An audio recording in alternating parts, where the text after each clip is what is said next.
Hey there, subscribe to my channel and also press this bell icon so you never miss any update caused whenever we upload any new video. You'll get a notification on your phone.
મારા જે ચિત્રો બનાવતી વખતે મને જે આત્મા સંતોષ મળે છે, જે આનંદ મળે છે એવું કોઈને સમજાય નહીં. આજ દિવસ સુધી કોઈએ મારા ચિત્રો જોઈને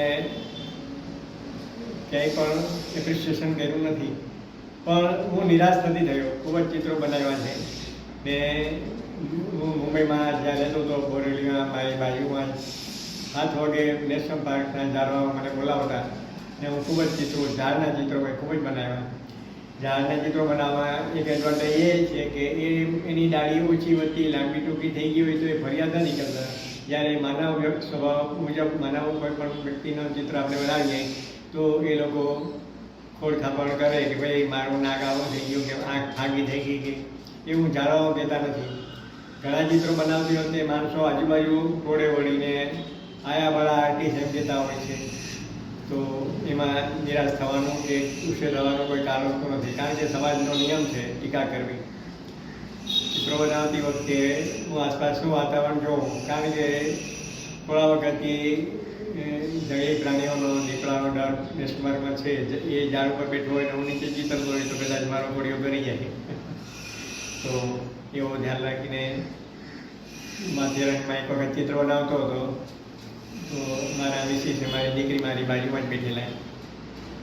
એક માણસ એ વચ્ચે ખાડા જેવો હતો, એ કૂદીને આમથી આમ ગયો. એ મારા મિસિસને ગુજરાતી સાંજનામાં જોઈને ગુજરાતી છો? હું કેમ ગુજરાતી ન હોય? તો કે ના ના સોરી.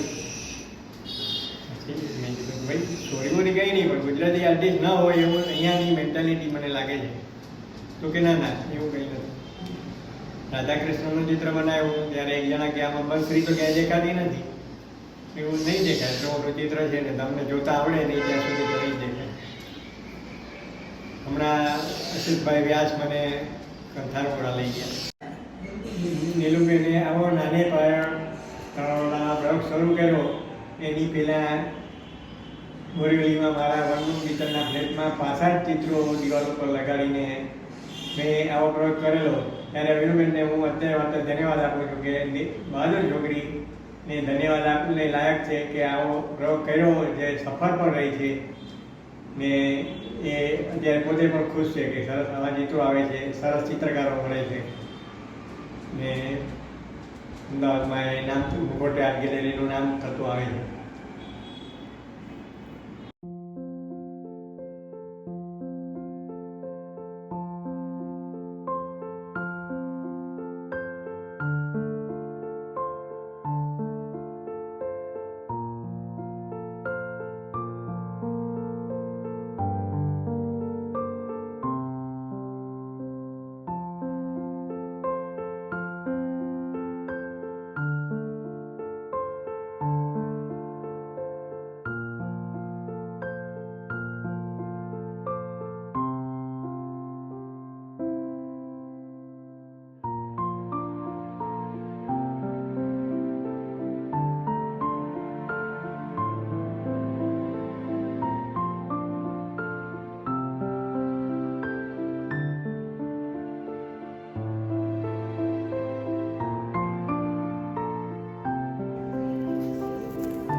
મારા ફાધરને હું નાનપણથી વોટર કલરમાં ચિત્રો દોરતા જોઈ રહી છું. ઓઇલ પેઇન્ટ એવું માધ્યમ છે કે તેમાં ઉપરથી તમે જો ભૂલ થાય તો કલરનો પેચ મારીને સુધારી શકો, પણ વોટર કલરમાં એકવાર ચિત્ર બગડ્યું તે બગડી જ જાય. પપ્પાએ ક્યારેય વોટર કલરમાં ઉપરથી વ્હાઇટ પેચ માર્યો નથી. જે ઓરિજિનલ વ્હાઇટનેસ હોય કાગળની એનાથી જ એમણે ચિત્રો એવું ને એવું દોર્યું છે, ઉપરથી વ્હાઇટ કલરનો યુઝ નથી કરેલો. અને પપ્પાને અત્યારે બી 82 વર્ષે દોરતા જોઈ અમને એક જ મોટિવેશન મળે કે કલા છે ક્યારેય મરતી નથી. એ માણસને ગમે તે પરિસ્થિતિમાં જીવતો રાખે છે અને એમના પરથી અમે અમારા જીવનની પ્રેરણા લઈએ છીએ કે ક્યારેય જીવનમાં હારવું નહીં અને સતત આપણને જે ક્રિએટિવિટી ભગવાને આપી હોય કરતા રહેવી.